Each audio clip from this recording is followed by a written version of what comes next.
ನನ್ನ ಹೆಸರು ಸಚಿನ್ ಹಳ್ಳಿಯವರ್. ನಾನು ವಿಜಯಪುರ ಜಿಲ್ಲೆಯ ನಡಗುಂದಿ ತಾಲೂಕಿನ ಆಲಮಟ್ಟಿಯಿಂದ ಬಂದಿದ್ದೇನೆ.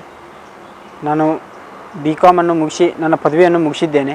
ಅದಾದ ತಕ್ಷಣ ನನಗೆ ಏನು ಮಾಡಬೇಕು, ಮುಂದೆ ಹೇಗೆ ನನ್ನ ಜೀವನವನ್ನು ರೂಪಿಸಿಕೊಳ್ಳಬೇಕು ಎಂದು ಏನೂ ತೋಚದೇ ಇದ್ದಾಗ ಒಂದು ದಿನ ಹೀಗೆ ನಾನು ಕುರಿಯನ್ನು ಮೇಯಿಸುತ್ತಾ ಕುಳಿತಿದ್ದೆ. ಆವಾಗ ನನ್ನ ಫ್ರೆಂಡ್ ಕೇಳಿದ, ಏನು ನಮ್ಮದು BCom ಅಂತೂ ಮುಗಿದಿದ್ದೆ, ಮುಂದೆ ಏನು ಮಾಡಬೇಕು ಏನು ಎಂದು ತೋಚದೇ ಇದ್ದಾಗ ನಮ್ಮ ದೋಸ್ತನು ಹೇಳಿದ, ದೇಶಪಾಂಡೆ ಸ್ಕಿಲ್ಲಿಂಗ್ ಅಂತ ತಂದು ಒಂದು ಫೌಂಡೇಶನ್ ಇದೆ, ಅದು ತುಂಬ ನಮಗೆ ಹೆಲ್ಪ್ಫುಲ್ ಆಗುತ್ತೆ. ಮುಂದೆ ನಮ್ಮ ಜೀವನಕ್ಕೆ ಒಂದು 3 ತಿಂಗಳಲ್ಲಿ ನಮ್ಮ ಜೀವನವನ್ನು ರೂಪಿಸಿಕೊಳ್ಳಲಿಕ್ಕೆ ಒಂದು ತುಂಬ ಉತ್ತಮವಾದ ಇದೊಂದು ಅವಕಾಶ ಥರ ಇದೆ, ನಾವು ಹೋಗೋಣ ಅಲ್ಲಿ ಕಲಿಯೋಣ ಅಂತ. ಅದಾದ ತಕ್ಷಣ ನಾವಿಬ್ಬರು ಒಂದು ಡಿಸೈಡ್ ಆದ ತಕ್ಷಣ ನಾವು ಮೊದಲಿಗೆ ಇನ್ಸ್ಟಾಗ್ರಾಮು ಯೂಟ್ಯೂಬ್ನಲ್ಲಿ ಸರ್ಚ್ ಮಾಡಿದೆ, ಯಾವ ರೀತಿ ಐತಿ ದೇಶಪಾಂಡೆ ಸ್ಕಿಲ್ಲಿಂಗ್, ಇಲ್ಲಿ ಕ್ಯಾಂಪಸ್ ಯಾವ ರೀತಿ ಐತಿ, ಇಲ್ಲಿ ವಾತಾವರಣ ಹೇಗೆ ರೀತಿ ಐತಿ, ಯಾವ ರೀತಿ ಹೇಳ್ತಾರೆ ಅನ್ನೋದು ನಾನು ಯೂಟ್ಯೂಬ್ನಲ್ಲಿ ದೇಶಪಾಂಡೆ ಸ್ಕಿಲ್ಲಿಂಗ್ ಅಂತ ತಂದು ಸರ್ಚ್ ಮಾಡಿದ ತಕ್ಷಣ ಅವಾಗ ಬಂತು. ಅದರಲ್ಲಿ 100 ರೂಪೀಸ್ ಪೇ ಮಾಡಿ ನೋಡೋಣ ಅಂತ ತಂದು ಕೇಸಿ ಫಸ್ಟು ಸ್ಟಾರ್ಟಿಂಗ್ ನಂಬರ್ ಇತ್ತು, ವಿದ್ಯಾಶ್ರೀ ಮೇಡಮ್ ಅಂತ ತಂದು ನಮಗೆ ಕಾಲ್ ಮಾಡಿದರು, ನಮ್ಮ ಇಂಟ್ರೊಡಕ್ಷನ್ ತೊಗೊಂಡ್ರು, ನಾವು ಯಾವ ರೀತಿ ಏನು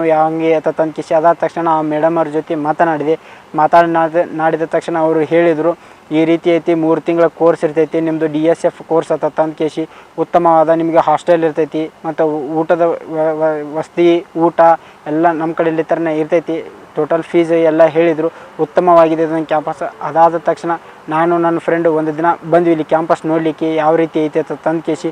ಬಂದು ಇಲ್ಲಿ ನೋಡಿದರೆ ಉತ್ತಮವಾದ ಒಂದು ಗಾರ್ಡನ್ ಏರಿಯಾ ಇದೆ ಮತ್ತು ಯಾವುದೇ ಸಪ್ಪಳವಿಲ್ಲದೆ ನಿಶಬ್ದವಾದ ವಾತಾವರಣ, ಕಲೀಲಿಕ್ಕೆ ಇದು ಒಂದು ತುಂಬ ಹೆಲ್ಪ್ಫುಲ್ ಇದೆ.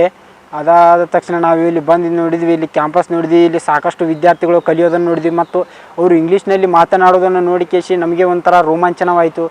ಏನಪ್ಪ ಇವರು ಎಲ್ಲ ಇಂಗ್ಲೀಷ್ ಮಾತಾಡ್ತಾ ಇದ್ದಾರೆ, ನಾವು ಇಲ್ಲಿ ಹಚ್ಚಿದರೆ ನಾವು ಇಂಗ್ಲೀಷ್ನಲ್ಲಿ ಮಾತನಾಡಬಹುದು.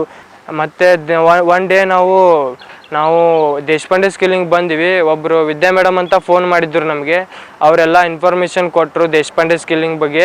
ನಾವು ಇಲ್ಲಿ ಕಲಿತು ಉತ್ತಮವಾಗಿ ಒಂದು ಇಂಗ್ಲೀಷನ್ನು ಬಿಲ್ಡ್ ಮಾಡಿ ನಮ್ಮ ಕಮ್ಯುನಿಕೇಷನ್ ಸ್ಕಿಲ್ಲನ್ನು ಹೆಚ್ಚು ಮಾಡಿಕೊಂಡರೆ ನಾವು ಇಲ್ಲಿ ಒಂದು ನಮ್ಮ ಜೀವನವನ್ನು ರೂಪಿಸಿಕೊಳ್ಳಲಿಕ್ಕೆ ಇದೊಂದು ಉತ್ತಮವಾದ ಹಾದಿ ಆಗ್ತೈತೆ ಅನ್ನೋದು ನಮಗೂ ಗೊತ್ತಾಯಿತು. ಅದಾದ ತಕ್ಷಣ ನಾನು ದೇಶಪಾಂಡೆ ಸ್ಕಿಲ್ಲಿಂಗಿಗೆ ಬಂದು ಜಾಯ್ನ್ ಆದೆ.